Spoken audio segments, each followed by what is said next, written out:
Here's all the hero changes for the new community craft mode. Mercy's Resurrect now only temporarily brings back allies for 10 seconds. However, the cast time has been reduced to 1 second and the cooldown is only 18. Plus, activating Valkyrie resets the cooldown. Guardian Angel has a cooldown of 1 second, down from 1.5. Moira's primary fire now deals critical damage to enemies if you aim directly at their head.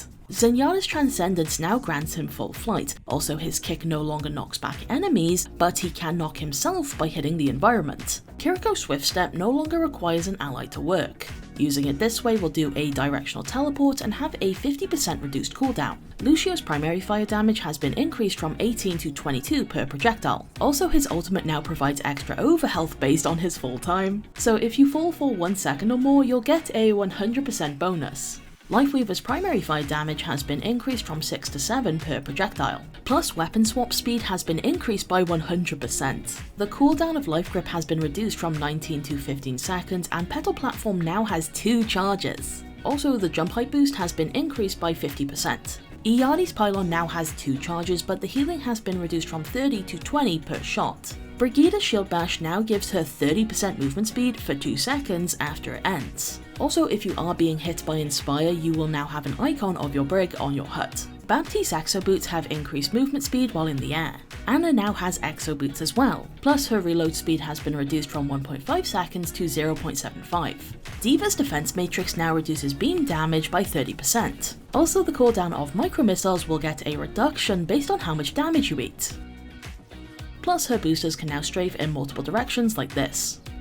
Doomfist's primary fire projectile speed has been doubled. His power block only needs 80 damage to make him red, plus the shockwave height of Seismic Slam has been slightly increased. Junker Queen's Shout now gives her armor instead of overhealth. Also, the cast time of her ultimate has been reduced from 0.75 seconds to 0.37. Malma's Stomp after charging now has a radius of 9 meters up from 7. Plus, that critical hit damage has been increased to 180 with the crit radius getting an extra meter.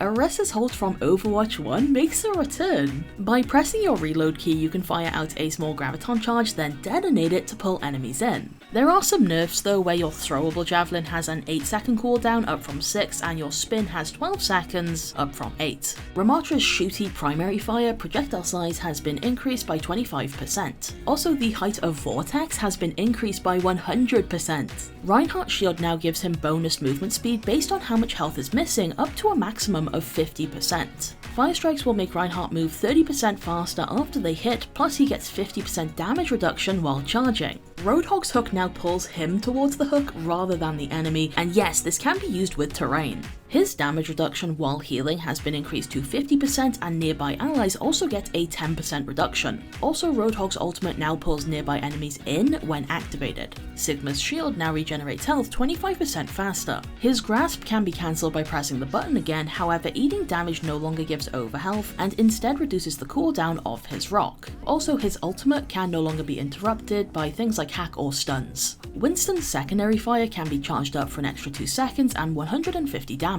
His bubble has been increased from 5 meters to 7, plus Primal Rage now creates one when activated, and the range of his swings have been increased by 25%. Wrecking Ball's Piledriver now gets a free cast after impacting an enemy hero, although it will expire if not used within 5 seconds. Also, the radius of his mines have been increased by 50%. Zarya's bubbles now give allies 30% increased movement speed, plus her ultimate will destroy incoming projectiles and Baptiste's Immortality Field. Ashe's Dynamite can now be detonated by pressing the button again. With Bob, you can also cancel his movement early by hitting your ult button again. Bastion now explodes for 300 damage in a 5 meter radius when he's eliminated. Although his grenade has been replaced with his old self-repair ability from Overwatch 1. His default mode damage has been slightly reduced and rate of fire slightly increased. His turret form also does a bit less damage, but he can now crit.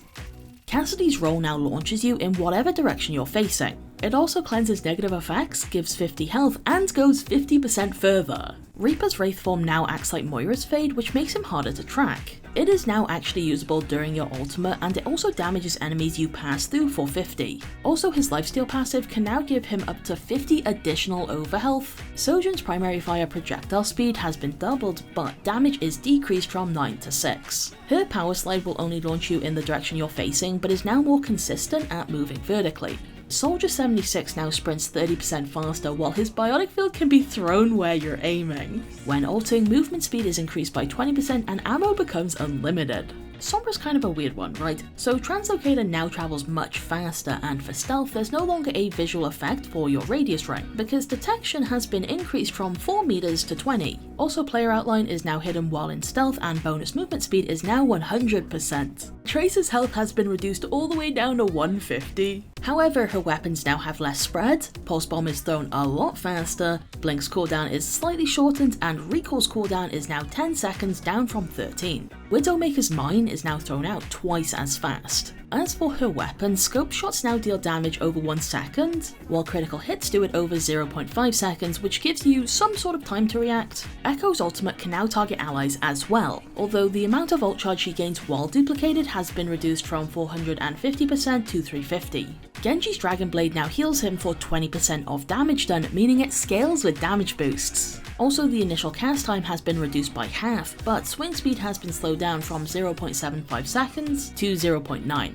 Hanzo Storm Arrows have been replaced by Scatter Arrow from Overwatch 1. The initial impact has a maximum of 130 damage, while the split arrows have a maximum of 50. Also, his normal weapon takes slightly longer to recover after being fired, but the draw time has been decreased to 0.2 seconds. The maximum damage has been decreased to 70, and he'll reload after firing 10 arrows, which has a really cool animation. Junkrat's primary fire projectile speed has been increased to 35 meters per second. As for his ultimate, you no longer directly control it from first person. Instead, it moves forward by itself and you control the detonation. The explosion damage has been reduced from 600 to 300, but enemies are now ignited. This does 150 damage over 5 seconds. Mei can now freeze the ground in front of her for 20% extra movement speed, and I remember people wanted this for years. Instead of her ultimate being a throwable, the freeze effect is now centered around Mei herself, meaning she can just chase people with it. Pharah now gets 15 overhealth for hitting direct impacts for a maximum of 45. Also, she can use her movement abilities while ulting, which is either terrifying or great for disengaging. Symmetra's teleporter now forcibly moves players nearby instead of making them press a button. The duration of it though has been reduced to 5 seconds. Also, her turrets no longer lock on and track enemies, but instead continuously fire a straight beam. Torbjorn's turret now upgrades to level 3 while Overload is active. Venture's ultimate now has a maximum duration of 10 seconds, up from 7. The shockwaves created by tectonic shock travel further but do less damage from a distance.